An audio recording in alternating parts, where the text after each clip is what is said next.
Have seen, पिछली class में हमने कंडीशंस एंड वारंटी वाला चैप्टर स्टार्ट कर लिया था. Now what is a condition and what is a warranty? कि sir these are stipulations. Stipulations means representations which the seller makes to buyer during the process of selling the goods. ठीक है, which are made to the buyer during the process of selling the goods. ठीक है. So conditions और warranty. Sir conditions इतनी important होती हैं कि यदि इनको फुलफिल नहीं किया जाए तो बायर कॉन्ट्रैक्ट को रेप्यूडिएट कर सकता है. और वारंटीज जो होती हैं वो इंपॉर्टेंट तो होती हैं, लेकिन सर इतनी इंपॉर्टेंट नहीं होती है टुवर्ड्स दी कॉन्ट्रैक्ट कि यदि इनको फुलफिल नहीं किया गया तो कॉन्ट्रैक्ट रेप्यूडिएट कर दें. ऐसा नहीं होगा, कॉन्ट्रैक्ट तो चलता रहेगा. आप ज्यादा में ज्यादा क्या डिमांड कर सकते हो? डैमेजेस डिमांड कर सकते हो. अब देव से क्वेश्चन है. Dev, can warranty be treated as condition? Can a warranty be treated as condition? Can a warranty be treated as condition? Dev बोल रहा है हाँ. देव हाँ बोल रहा है ना? यस. देव बोल रहा है can a warranty be treated as condition? की यस सर.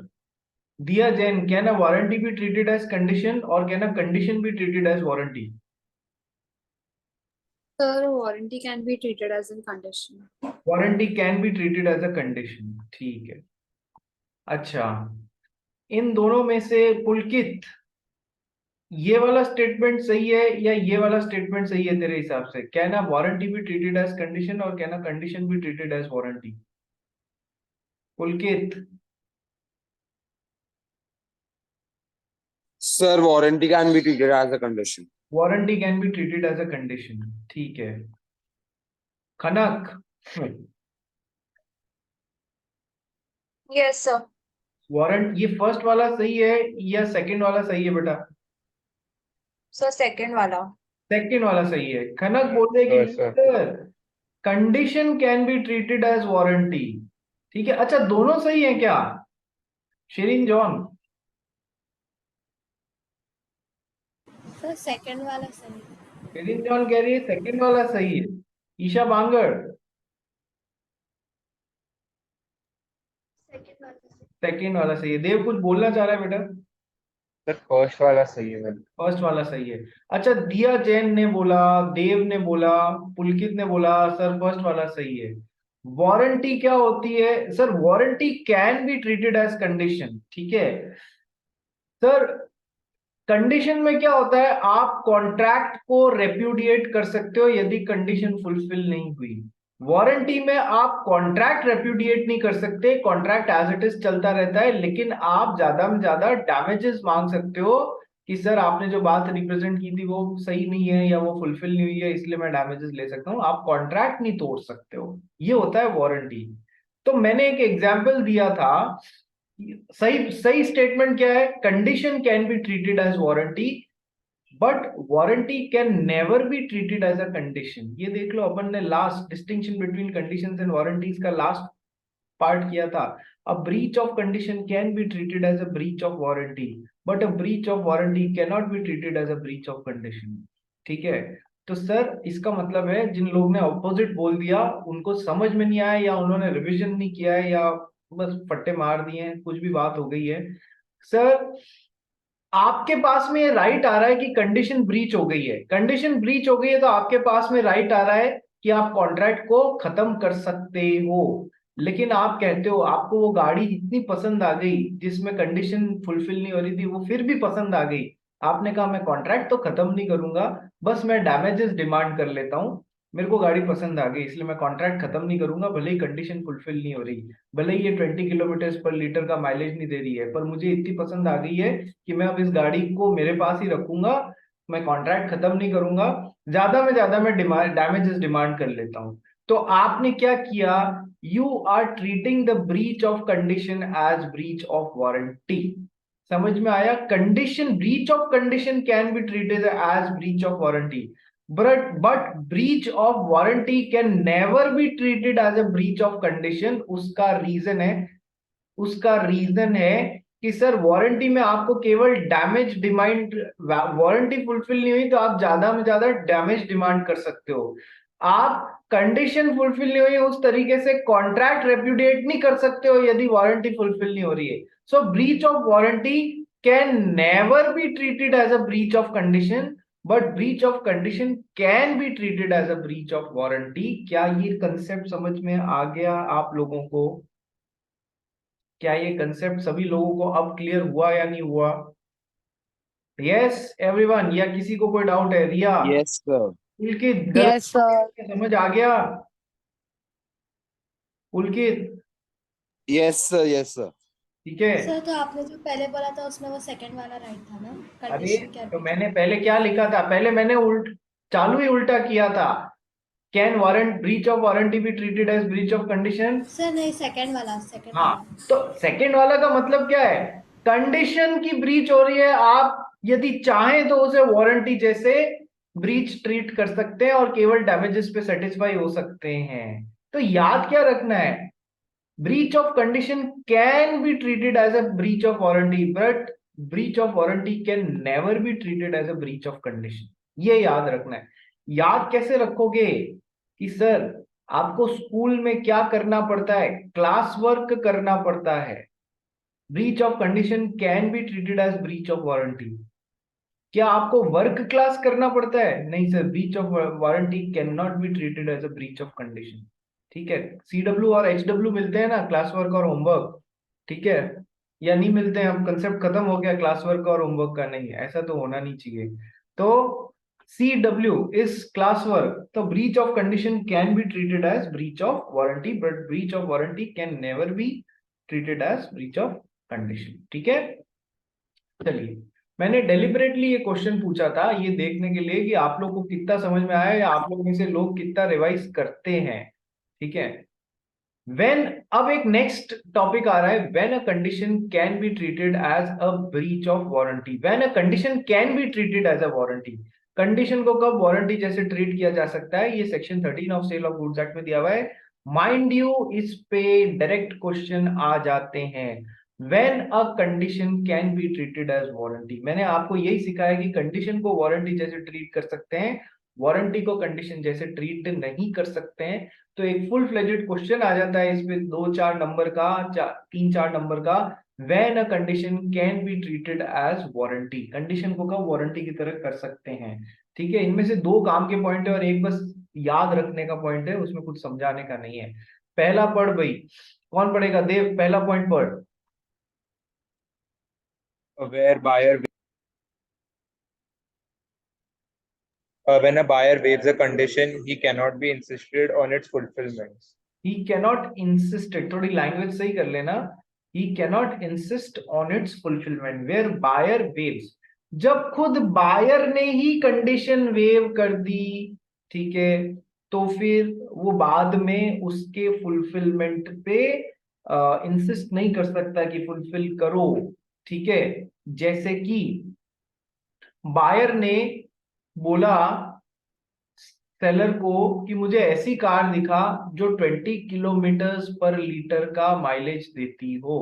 ठीक है, सेलर 20 किलोमीटर पर लीटर का माइलेज देती हो, प्लस जो कि एक ट्रैवलिंग के हिसाब से अच्छी कार हो, प्लस उसमें ये फीचर्स हो। सेलर ने बायर को एक पर्टिकुलर कार दिखाई, बोला इसमें ये भी है सर, ये भी है सर, ये भी है। ये तीनों कंडीशंस हो गए, condition 1, condition 2, condition 3। Now that car was very good for traveling purposes. That car was very good for other purposes, other conditions, but that car was not yielding 20 kilometre पर litre का mileage. पर buyer ने खुद ने बोल दिया कि चल छोड़ना यार, बाकी चीजें सब सही हो रही है, मेरे को ये कार पसंद है। तो buyer has waived the condition. Now buyer afterwards cannot insist on its fulfillment. Buyer afterwards cannot insist on its fulfillment. अब ये था पहला पॉइंट जहां पर बायर ने कंडीशन ही वेव कर दी है। आपको पहला और दूसरा पॉइंट सेम लगेगा, पहला और दूसरा पॉइंट सेम लगेगा। पर आइए पढ़ते हैं, treatment by aggrieved party. Buyer may elect to treat the breach of condition as breach of warranty and can claim for damages only instead of repudiating the contract. कि सर बायर जो है, जो अभी ऊपर पढ़ के आया ना अपन, बायर जो है वो ब्रीच ऑफ कंडीशन को ब्रीच ऑफ वारंटी जैसे ही मान सकता है और केवल डैमेजेस डिमांड कर सकता है और अपना कॉन्ट्रैक्ट खत्म करने का राइट छोड़ देता है। वो ब्रीच ऑफ कंडीशन को ब्रीच ऑफ वारंटी जैसे ट्रीट कर लेता है। पॉइंट नंबर 1 और पॉइंट नंबर 2 में फर्क कहाँ आ रहा है रे? पॉइंट नंबर 1 में तो वो पूरी तरीके से छोड़ देता है। पॉइंट नंबर 1 में वो पूरी तरीके से छोड़ देता है कि नहीं, मुझे ये अब कंडीशन बोला था मैंने पर मुझे नहीं चाहिए, काम खत्म करो, मैं छोड़ रहा हूँ, मैं मतलब वेव ही कर दे रहा हूँ, खत्म कर रहा हूँ, मुझे नहीं चाहिए ये कंडीशन का फुलफिलमेंट। ठीक है। सेकंड में वो क्या कर रहा है, कंडीशन जो ब्रीच हुई है उसको ब्रीच ऑफ वारंटी जैसे ट्रीट करके डैमेजेस डिमांड कर रहा है, उधर सेटिस्फैक्शन पे वो बैठ जा रहा है, इधर ना तो कोई डैमेजेस डिमांड कर रहा है। ठीक है। फर्स्ट वाली में उसने कंडीशन ही वेव कर दी कि नहीं चलो छोड़ो, मैंने बोला था ये फुलफिल करना पर मुझे अब जरूरत नहीं है, छोड़ दिया। सेकेंड वाले में वो क्या कर रहा है कि उसको गुड्स पसंद तो आ गए लेकिन वो कह रहा है मेरे को इसलिए कॉन्ट्रैक्ट रेपुडिएट नहीं करना है, कंडीशन फुलफिल नहीं हुई तो भी मैं क्या करूंगा, बस आप मेरे को डैमेजेस दे दो। तो I am treating the breach of condition as a breach of warranty. पहले और दूसरे पॉइंट में फर्क ये है, एक में तो वो कंडीशन को वेव ही कर देता है, दूसरे में वो कंडीशन को वारंटी जैसे ट्रीट करता है और केवल डैमेजेस ले ले रहा है। क्या दोनों में फर्क समझ में आया आपको? यस और no everyone? Jheel, Kanak, Mansha, Pulkit, Riya, Shareen, Dev. Yes sir. ये Yes. थर्ड पॉइंट पे चलते हैं, compulsory treatment by acceptance of goods. Dev पढ़ इसको। Compulsory treatment by acceptance of goods, where the contract is indivisible and buyer has accepted the goods of part thereof, the breach of condition can be treated as breach of warranty. Only then buyer cannot terminate the contract but can only claim damages. But देखो, compulsory treatment by acceptance of goods where the contract is indivisible and the buyer has accepted the goods और part thereof, ये of part thereof नहीं है, ये और part there of है। ठीक है, ये और part thereof. The breach of condition can be treated as breach of warranty only. ठीक है। And then the buyer can not terminate the contract but can only claim damages. देखो ऐसा है, 1000 शूज सेलर से buyer ने खरीदे, एक particular type के 1000 पेयर ऑफ शूज खरीदे जिसके लिए कि बायर ने बोला था सेलर को कि वो एक पर्टिकुलर टाइप के लेदर के होने चाहिए। लेदर भी बहुत तरीके का आता है, तो वो एक पर्टिकुलर टाइप ऑफ लेदर के ही बने होने चाहिए, कंडीशन ये थी। ठीक है। सेलर ने बायर को 1000 पेयर ऑफ शूज बना के भेज दिए, बायर ने उनको आगे दुकानदारों को भेज दिया, शॉपकीपर्स को भेज दिया। शॉपकीपर्स ने उनको क्या किया, शॉपकीपर्स ने उनको आगे रिटेल कर दिया, मतलब फाइनल जो ग्राहक होता है ना, कस्टमर, उनको भेज दिया। अब यार रिटेलर से शिकायत आने लग गई कि है ना यार, ये जिस लेदर का डब्बे पे प्रिंट हुआ हुआ है कि पर्टिकुलर लेदर का है, ये उसका है ही नहीं, ये तो दूसरे लेदर टाइप का है। तो अब सर ये कॉन्ट्रैक्ट इंडिविजिबल है। ठीक है, 1000 पेयर ऑफ शूज पूरा, और उसने एक्सेप्ट कर लिया, या तो पूरा या पार्ट देयर ऑफ एक्सेप्ट कर लिया है, आगे भेज दिया है उसको, वहां से कंप्लेंट आ रही है। अब क्या एक एक पैकेट हर एक रिटेलर से लाके वापस 1000 पेयर ऑफ शूज यहाँ पर सप्लाई करना पॉसिबल है? नहीं सर। यदि इसने कुछ 2-4 शॉपकीपर्स को सप्लाई किया होता और सारा माल इनके पास में पड़ा होता, तब तो ये इकट्ठा करके और वापस भी दे देता। ठीक है, बट अब ये पॉसिबल नहीं है। तो इनडायरेक्टली देखो हो क्या रहा है, where the contract is indivisible and buyer has accepted the goods और पार्ट देयर ऑफ। ठीक है। द वो एक्सेप्टेड इसलिए हो चुका है, थोड़ा सा समझना, क्योंकि वो आगे भेज दिया, आगे भेज दिया, तो ये माना जाएगा कि उसने मतलब एक्सेप्ट कर लिया है गुड्स को, फिर आगे से आगे बिकता गया, मतलब ये इस पे भी एक हम लोग क्वेश्चन करेंगे, अभी के लिए इतना बहुत है कि उसने गुड्स एक्सेप्ट कर लिया। Breach of condition can be treated as breach of warranty only. अब वो लेदर पर्टिकुलर नहीं था तो that condition can be treated as breach of warranty only. Then buyer can not terminate the contract but can only claim damages. समझना, अब उन goods को वापस तो लौटाया नहीं जा सकता. एक एक जिसको रिटेल किया गया है, जिस कस्टमर को एक एक पेयर बेचा गया है, क्या आप उन सबसे इकट्ठा कर सकते हो? नहीं सर. यदि आप, समझना, यदि आप इस कॉन्ट्रैक्ट को रेप्यूडिएट कर रहे हो तो एक डॉक्ट्रिन ऑफ रिस्टोरेशन लगेगा. डॉक्ट्रिन ऑफ रिस्टोरेशन क्या बोलता है?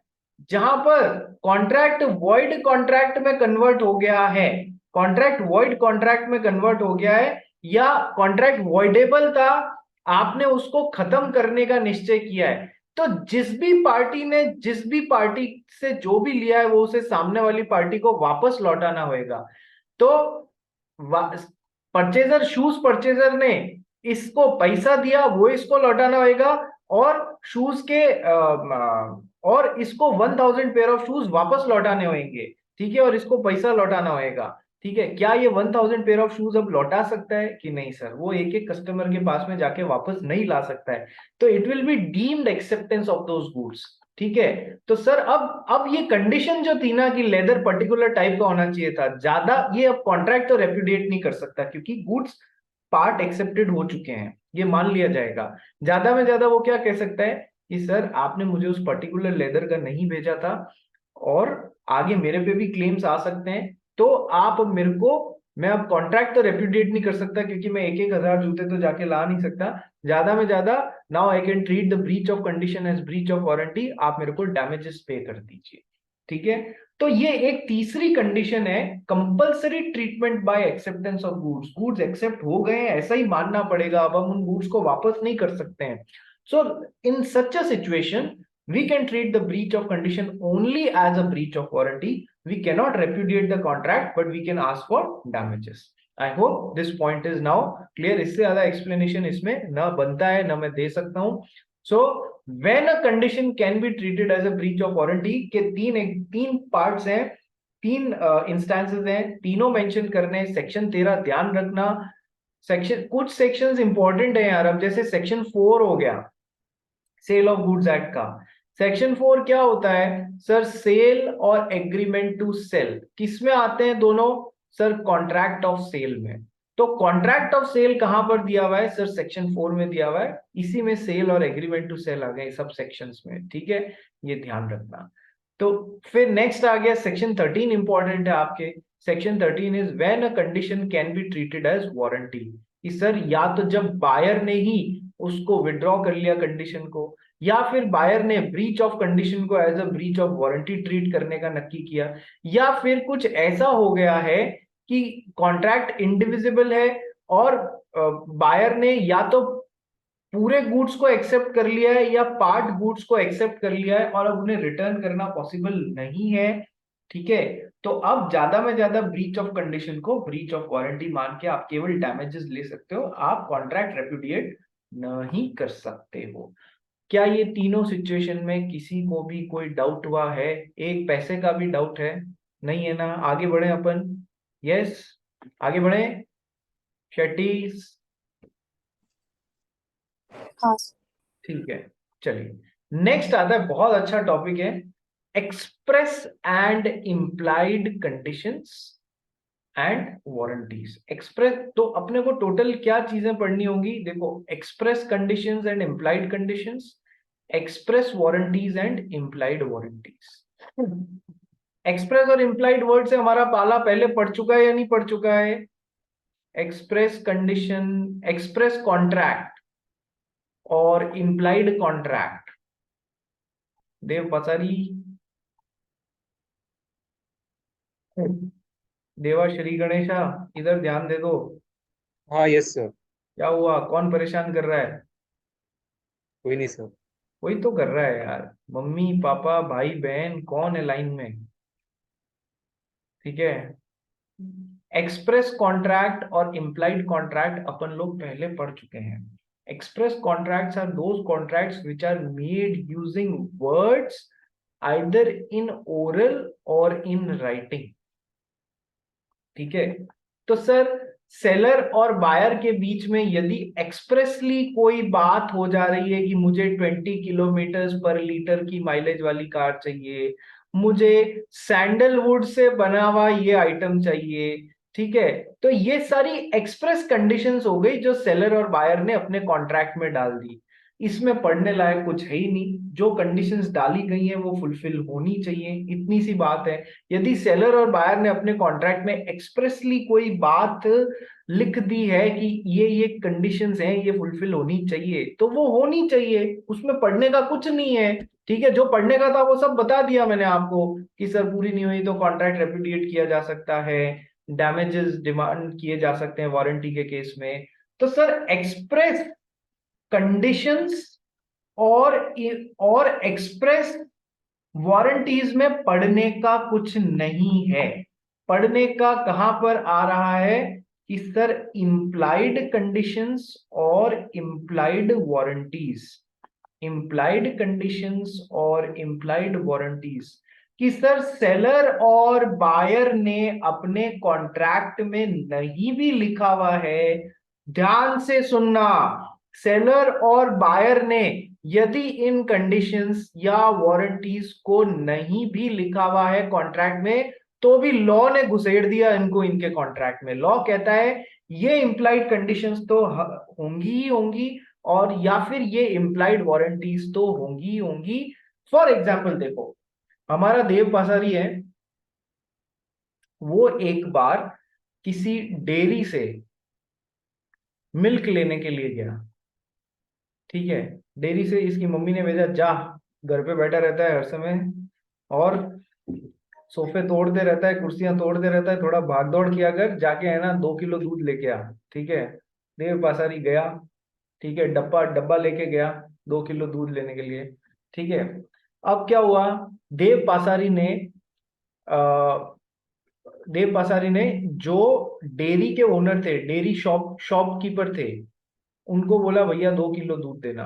ठीक है, डेयरी शॉप ओनर ने 2 किलो दूध दे दिया, देव वापस घर आ गया। ठीक है, कॉन्ट्रैक्ट ऑफ सेल बन सो गया।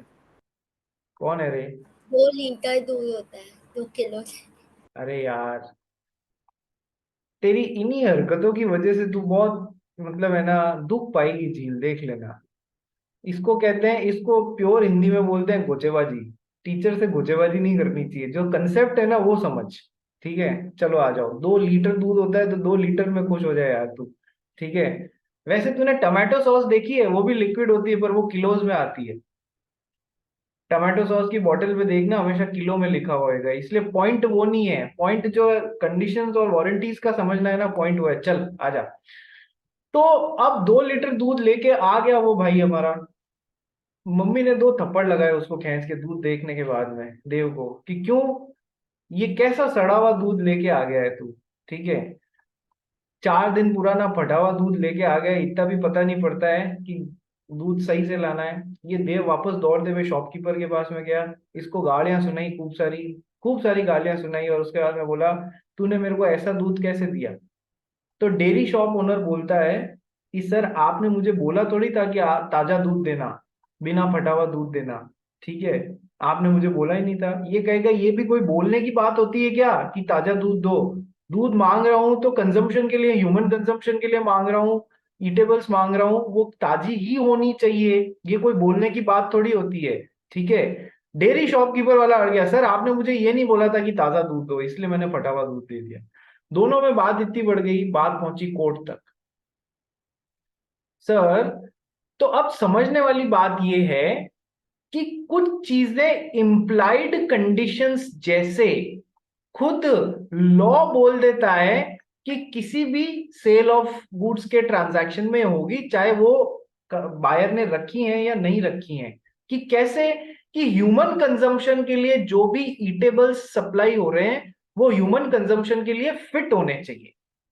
क्या वो दूध ह्यूमन कंजम्पशन के लिए फिट था? नहीं सर, वो ह्यूमन कंजम्पशन के लिए फिट नहीं था। तो भले ही इसने नहीं बोला, हम ये मान के चलेंगे कि ईटेबल्स के खरीदने और बेचने के कॉन्ट्रैक्ट में ऐसी सिचुएशन होती है कि वो ह्यूमन कंजम्पशन के लिए फिट होना चाहिए। देखो, जैसे ये वाला एग्जांपल मैंने आपको समझाया था कंडीशन एज टू होलसमनेस। जो भी ह्यूमन कंजम्पशन के लिए खाने पीने की चीजें बेची जानी चाहिए, भले ही बायर ने सेलर को ये नहीं बोला हो कि वो अच्छी ताजी होनी चाहिए, सर वो होलसम होनी चाहिए, वो ह्यूमन कंजम्पशन के लिए फिट होनी चाहिए, ये खुद इम्प्लाइड कंडीशन लॉ ने डाल दी है।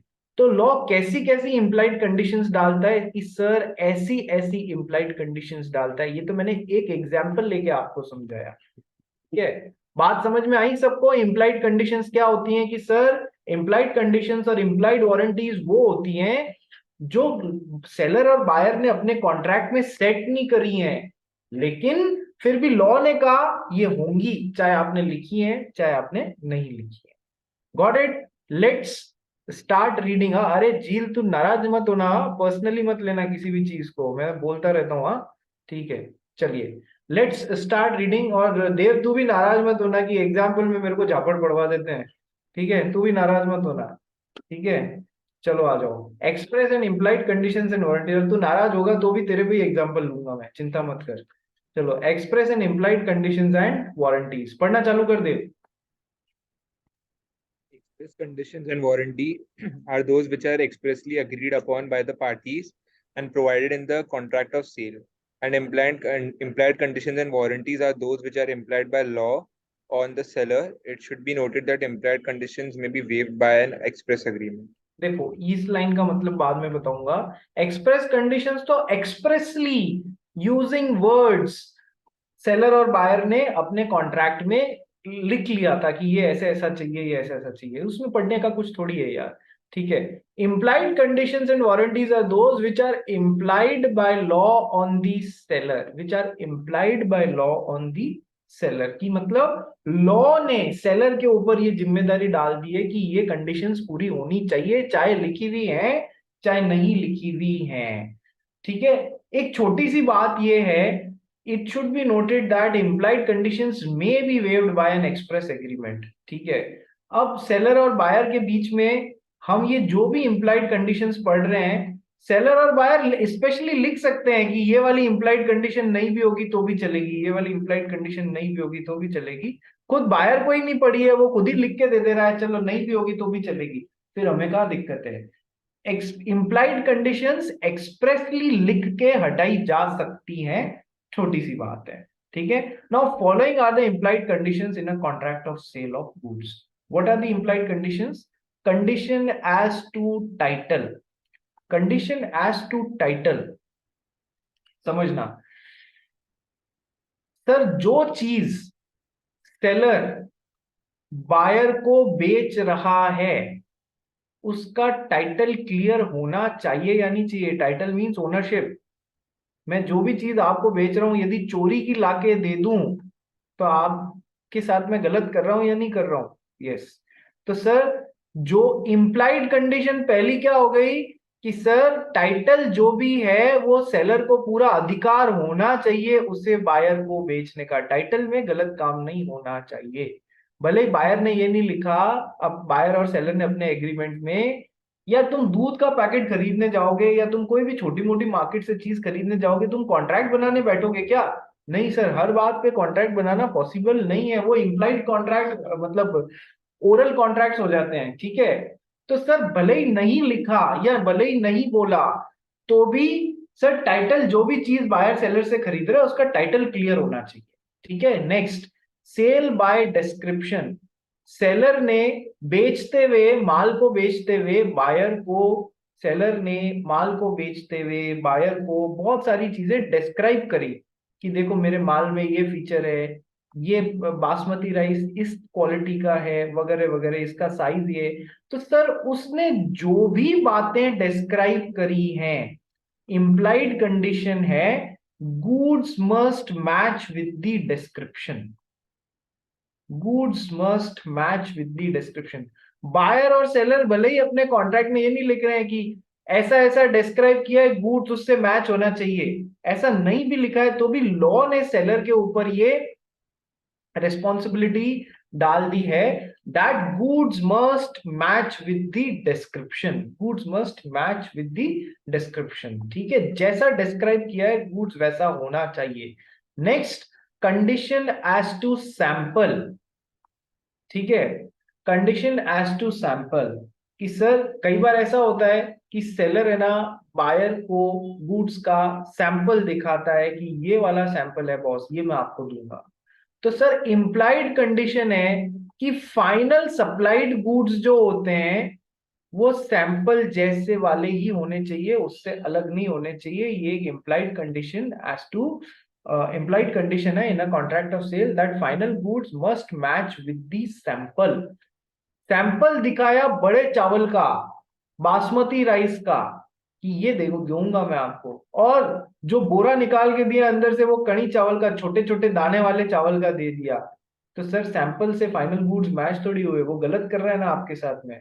तो इम्प्लाइड कंडीशन है that goods supplied must match with the sample shown if any. ठीक है। अब देखो, गुड्स का टाइटल सही होना चाहिए, गुड्स के लिए जो डिस्क्रिप्शन दिया है वो मैच होना चाहिए, गुड्स के जो सैंपल दिखाए हैं उनसे फाइनल गुड्स मैच होना चाहिए। चौथा पॉइंट, पॉइंट नंबर 2 और 3 का मिक्सचर है, कॉम्बिनेशन है। Sale as sample as well as description, इसको sale by sample as well as description कर लो, sale by sample as well as description. कई बार जब सेलर बायर को गुड्स दिखाता है, बेचता है, कई बार सेलर बायर को गुड्स बेचते समय एक तो उसके बारे में डिस्क्राइब भी कर देता है और उसका सैंपल भी दिखा देता है, दोनों तरीके हो जाते हैं। तो सर फाइनल गुड्स जो सप्लाई किया गया है वो डिस्क्रिप्शन से भी मैच करना चाहिए और सैंपल से भी मैच करना चाहिए, दोनों से मैच करना चाहिए। ठीक है। फाइनल गुड्स जो सप्लाई किया गया है वो डिस्क्रिप्शन से भी मैच करना चाहिए और जो सैंपल दिखाया उससे भी मैच करना चाहिए। ठीक है। यदि केवल डिस्क्रिप्शन से मैच कर रहा है और सैंपल से मैच नहीं कर रहा है तो भी implied condition as to sample and description breach हो गई। और यदि केवल सैंपल से मैच कर रहा है लेकिन डिस्क्रिप्शन से मैच नहीं कर रहा है तो भी इंप्लाइड कंडीशन ब्रीच हो गई। दोनों, यदि दोनों किए हैं तो दोनों से मैच होना चाहिए फाइनल गुड्स, किसी एक से हुआ तो वो इनसफिशिएंट है, बायर उस कॉन्ट्रैक्ट को रेपुडिएट कर सकता है, क्योंकि implied condition as to sale by sample as well as description में दोनों चीजें मैच नहीं हुई हैं। सिंपल। नेक्स्ट पॉइंट नंबर 5 एक सेकंड के लिए छोड़ो, पॉइंट नंबर 6 पे आओ। Condition as to wholesomeness. Wholesomeness कहाँ आती है? खाने पीने की चीजों में आती है। ठीक है, ये पॉइंट उसके लिए है स्पेसिफिकली, कि जो खाने पीने की चीजें सप्लाई करी जा रही है वो होलसम होनी चाहिए।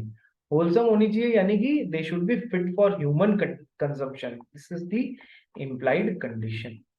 Next, condition as to merchantability, कि गुड्स जो भी सेल कर रहे हो ना वो मर्चेंटेबल क्वालिटी के होने चाहिए। No, what do you mean by merchantable quality? ये 2-3 एग्जांपल से समझाता हूं। देव पासारी एक ऐसी घड़ी खरीद के आया शॉपकीपर से जो कि हर दिन है ना 5 मिनट पीछे हो जाती है, यानी कि वो 10 दिन बाद 50 मिनट लेट। ठीक है, यानी कि देव पासारी है ना 12 दिन बाद अपनी क्लास के लिए, अपने कॉलेज के लिए 1 घंटे लेट पहुंचने लग जाएगा। सो ऐसी वॉच जो प्रॉपर टाइम नहीं बताए, it is not of merchantable quality, it is not of merchantable quality. अब क्या देव घड़ी खरीदते समय ये बोलेगा क्या ये प्रॉपर टाइम बतानी चाहिए, ये मेरी कंडीशन है? ऐसा कोई नहीं बोलता है घड़ी खरीदते वक्त ये प्रॉपर टाइम बतानी चाहिए। तो लॉ ने एक इम्प्लाइड कंडीशन डाल दी that goods should be of merchantable quality. A घड़ी, a watch which is not showing proper time is not of merchantable quality. क्या ये पॉइंट समझ में आया? यस। अब एक बार पुलकित को घर बनवाना था।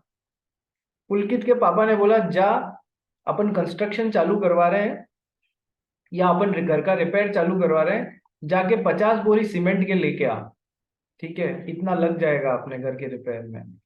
तो पुलकित गया, 50 बोरी सीमेंट खरीद के लाया। बाद में पापा ने इस बार इसको थप्पड़ लगा दिया। ठीक है, क्यों लगाया? क्योंकि ये कौन सी सीमेंट लेके आया? सीमेंट के बैग्स लेके आया जो पानी में भीगे हुए थे, विच वर सोक्ड इन वाटर। और उसके बाद में एक बार सीमेंट में पानी लग जाता है तो 2 घंटे के अंदर वो कड़क पड़ जाती है। ठीक है, ये पानी में भीग के सूखे हुए बैग्स लेके आ गया, अंदर से अंदर पूरे के पूरे कड़क पड़े हुए थे। तो अब पुलकित वापस गया सीमेंट बेचने वाले के पास में, बोला भाई ये अपने बैग्स वापस ले। बोले क्यों लूं वापस, कि ये पानी में भीग के सूखे हुए बैग्स हैं, ये सीमेंट कोई काम की नहीं है, ठीक है, कि आपने ये थोड़ी बोला था कि पानी में भीगे हुए बैग्स नहीं चलेंगे। वो बोलता है कि देख मैं लॉ पढ़ा हुआ इंसान हूँ, ठीक है, तूने इम्प्लाइड कंडीशन एज टू मर्चेंटेबिलिटी वाली कंडीशन ब्रीच करी है। A cement bag which is soaked in water is not of merchantable quality। वो merchantable quality का है ही नहीं, वो बेचने लायक है ही नहीं। बात समझ में आ गई? A घड़ी which is a watch which is not showing proper time is not of merchantable quality। implied condition breach हो रही है, आप goods को वापस कर सकते हैं। A cement bag which is soaked in water is not of merchantable quality, आप उसको वापस कर सकते हैं क्योंकि implied condition as to merchantability breach हो रही है। A TV which is not showing proper picture is not of merchantable quality, आप उसे वापस कर सकते हैं, ठीक है। A cloth, a piece of cloth or a dress जिसमें white ants पड़ी हुई हैं, white ants मतलब समझते हो, वो जिसको जो नहीं आए उसके लिए अपनी मम्मी नैप्थलीन बॉल्स डालती है ना, जब गर्म कपड़ों को या अंदर रखते हैं, ठीक है, तो वो नहीं आए इसीलिए तो हम लोग नैप्थलीन बॉल्स डालते हैं। तो आप शॉपकीपर से एक ऐसा कपड़ा लेके आ रहे हो, एक ऐसी ड्रेस लेके आ रहे हो जिसके अंदर व्हाइट एंड्स हैं, it is not of merchantable quality. So implied condition as to merchantability breach हो जाती है, तो आप उस कपड़े को भले ही आपने नहीं भी लिखा है तो भी आप उस कपड़े को वापस करके आ सकते हो कि इसमें तो यार व्हाइट एंड्स हैं, ये तो पहनने लायक ही नहीं है कपड़ा। तो क्या आपको ये 1 2 3 4 और 6 और 7 वाला पॉइंट समझ में आ गया? बोलो, पढ़ने में अभी अब बहुत आसानी से समझ में आएगा आपको, ठीक है। बचता है point number 5, condition as to quality और फिटनेस। ये अपोजिट पॉइंट है कि पॉइंट नंबर 1 2 3 4 6 और 7 के लिए तो हमने बोला था कि ये इंप्लाइड कंडीशंस होती हैं, भले ही बायर ने सेलर को बोला हो या नहीं बोला हो। पॉइंट नंबर 5 नहीं होता है, पॉइंट नंबर 5 इंप्लाइड कंडीशन नहीं होता है, ये ध्यान रखना। पॉइंट नंबर 5 इंप्लाइड कंडीशन नहीं होता है, ये पॉइंट है। क्या पॉइंट है? कंडीशन एज टू क्वालिटी और fitness, condition as to quality और फिटनेस फॉर यूजर्स पर्पस, ठीक है, कि सर यूजर, भाई आज की क्लास बस अभी ये आधे मिनट में क्लास खत्म हो रही है इसलिए इसको यहीं एंड करूंगा, इससे आगे नहीं लूंगा, ठीक है, रीजॉइन मत करना। सर बायर का क्या पर्पस है ये सेलर को तो पता ही नहीं है, तो सर उसके ऊपर ये कंडीशन नहीं है कि बायर जिस भी पर्पस से वो चीज खरीद रहा है ना, वो उसके पर्पस के लिए मैच हो जाना चाहिए। कपड़ा बहुत सारे काम आता है, टोपी बनाने की भी काम आता है और शर्ट बनाने के भी काम आता है, सेलर को थोड़ी पता है कि बायर क्या पर्पस से यूज लेने वाला है, इसलिए there is no implied condition as to quality और fitness for users purpose. Detail में बाद में देखेंगे इसको, ठीक है। पॉइंट नंबर 5वां अलग है, बाकी सारी होती हैं। पॉइंट नंबर 5 इम्प्लाइड कंडीशन नहीं होती है। चलिए that's all for the day, आज की क्लास यही खत्म, कल मिलते हैं।